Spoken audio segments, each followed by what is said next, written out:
Ship पर जो attack हुआ उसके बाद जयशंकर जी ने बातचीत की यूएस सेक्रेटरी से, यूएस सेक्रेटरी की ओर से भी एक स्टेटमेंट। अरे क्या बात की भाई, आपने बोला ये जस्टिफाइड नहीं है। जब आप किसी पंसारी की दुकान पे जाते हैं, बोले इतनी ज्यादा कीमत, जस्टिफाइड नहीं है। ये जस्टिफाइड नहीं है, 3 जिंदगियां गई हैं हिंदुस्तानियों की, और आप कह रहे हैं जस्टिफाइड नहीं है। आपको बिना शर्त की माफी अमेरिका से मांगनी चाहिए थी और हमको वो माफी लेनी चाहिए थी। उल्टा डांट खाकर आ गए। उल्टा रूबियो कह रहे हैं कि ये टॉलरेट नहीं किया जाएगा। अरे आप कौन है भाई?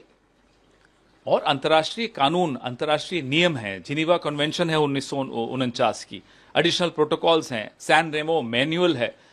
एक कमर्शियल वेसल को इस तरह से अटैक करना और हमारे हिंदुस्तानियों की बेशकीमती जान चली जाए और हम मुंह नीचा करके आ जाएं। ये आईएनएस देना के वक्त अगर हमने आवाज उठाई होती तो आज ये दिन नहीं देखना पड़ता। तब भी हम चुप रहे, आज भी हम चुप हैं। हमारे मेहमान पर हमला हुआ तब हम चुप रहे, इंडियन ओशन में आकर हमला हुआ तब हम चुप रहे। तो हम इनसे क्या उम्मीद करेंगे? क्यों डरते हो साहब? देवयानी खोबरागाड़े जी का एपिसोड हुआ था यूपीए 2 के वक्त, हमने कुछ मजबूत कदम उठाए थे, डरे नहीं थे अमेरिका से। आज प्रधानमंत्री डरते हैं अमेरिका से। बार बार ये उदाहरण हमें मिलता है। G7 पे जा रहे हैं, वहां मुलाकात करेंगे। हमें पूरा भरोसा है कि प्रधानमंत्री एक शब्द उनके मुंह से नहीं निकलेगा हिंदुस्तान के 3 नागरिकों की हत्या के। ये हत्या है, उससे कम कुछ नहीं है, और अमेरिका के हाथों में हत्या हुई है। और उल्टा चोर कोतवाल को डांटे।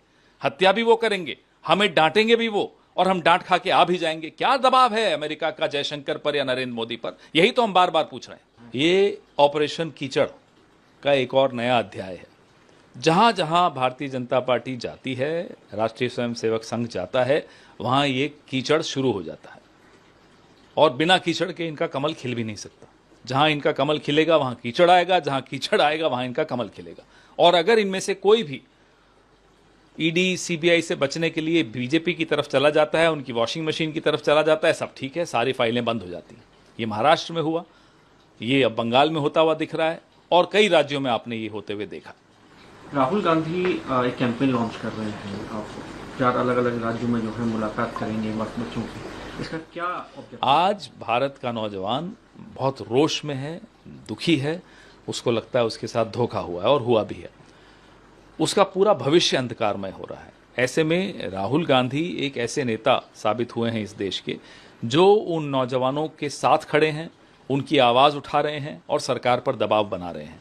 इसी सिलसिले में हम ये एक सीरीज शुरू कर रहे हैं। 17 तारीख को कोटा से शुरू कर रहे हैं, जहां राहुल जी संवाद करेंगे नौजवानों से, उनका दुख साझा करेंगे, उनकी चिंताएं साझा करेंगे और उनकी आवाज़ पूरे देश में फैलाएंगे।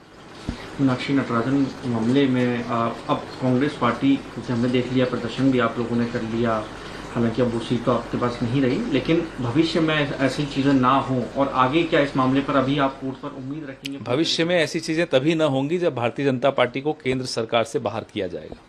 जब तक ये केंद्र सरकार में रहेंगे, ये इसी तरह से संवैधानिक संस्थाओं की धज्जियां उड़ाएंगे, संविधान की धज्जियां उड़ाएंगे। आपको रोज एक उदाहरण मिलता है कैसे ये संविधान की धज्जियां उड़ाते हैं। Subscribe to One India and never miss an update. Download the One India app now.